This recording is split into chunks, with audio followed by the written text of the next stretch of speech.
it's really exciting to be here. I've had an opportunity on prior occasions to be at meetings of this organization, and I'm beginning to know more and more of you each time.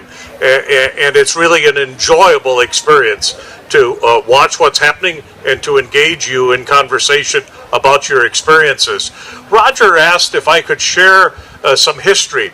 And I would be glad to, although I don't like the context he used of suggesting I'm old enough to have known all of it, because the origin here goes back 115 years to a small town in Texas, Point, Texas, a little ways out of Dallas. And what happened there is still so important, so central to who we are and what Farmers Union is about, that I want to take a moment to share that history with you.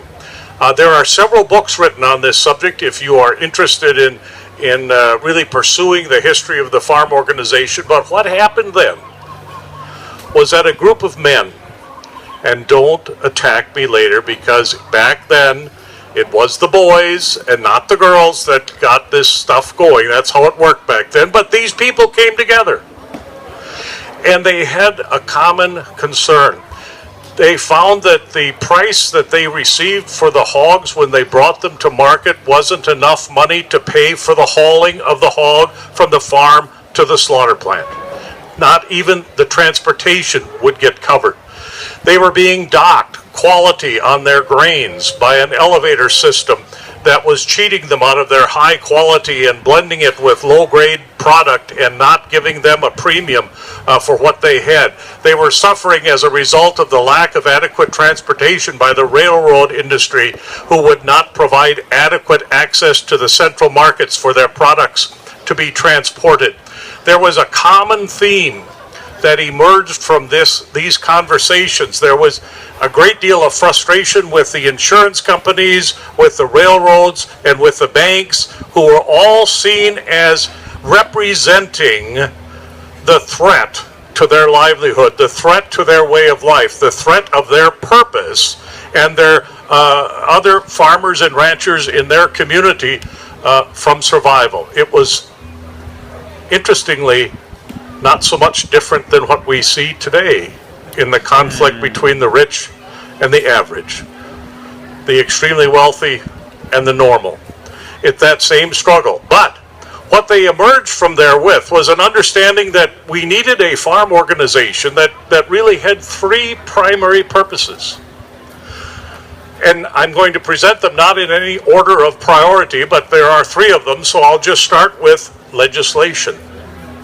They believed that it was critical that the government have a positive role in equalizing the playing field so that the big economic interests could not simply dominate any decision that was going to be made, and the access to the resources necessary for the success of those farming operations. There needed to be a public sector role, a positive public sector role in that whole undertaking. Number two was the idea of cooperation and working together, that they recognized that they could not on an individual basis accomplish what they needed, but on a collective basis. If they all came together, if they all worked, if they all decided not to purchase their fuels from the corporate entity in their community that was selling it, but rather buying it on a cooperative basis for themselves,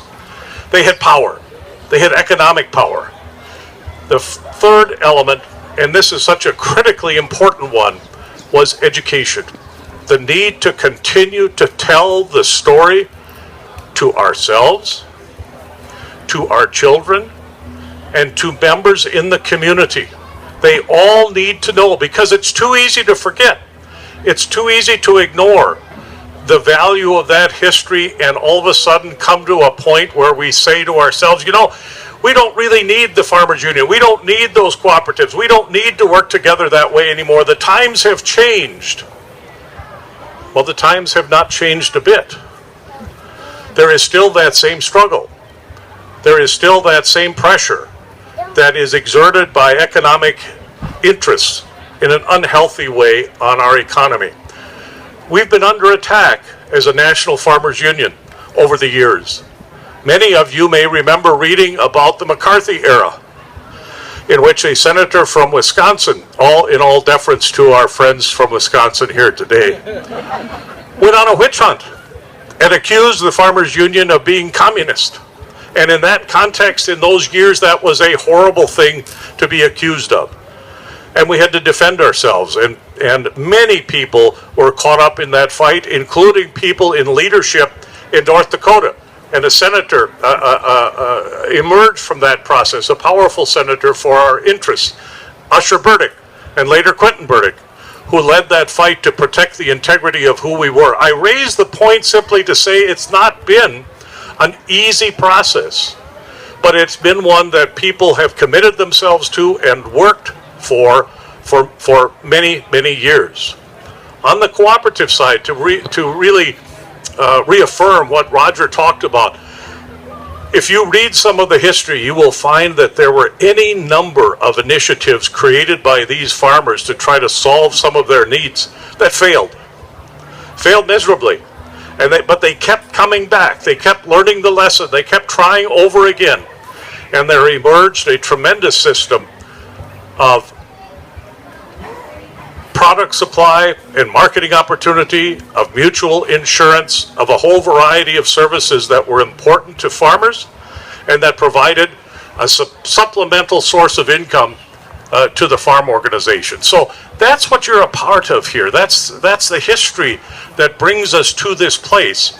And I think it is those three principles and the equal respect for each of those three principles that has allowed this organization to continue to exist, to continue to be a powerful voice in state legislatures and in the Congress of the United States. We don't have a lot of money to operate in the PAC or political contribution arena. We don't have a lot of power there. Where our power comes from is in the power of our ideas, of what we espouse and advocate in terms of equality of treatment and support and equalization of economic and social opportunity. Those concepts prevail, and that's the power that we have as an organization. So let me also add my congratulations to what you have accomplished in coming together, in working together, and being part of a community that cares about not only your own family, but the next family and the community at large. So my congratulations to you. David, how many presidents have you served in National Farmers Union? Six presidents he served in the National Farmers Union. You sure you're not 115 years old? Okay, David is going to preside over the ceremony here. You're going to explain the process, yeah? No, you're not?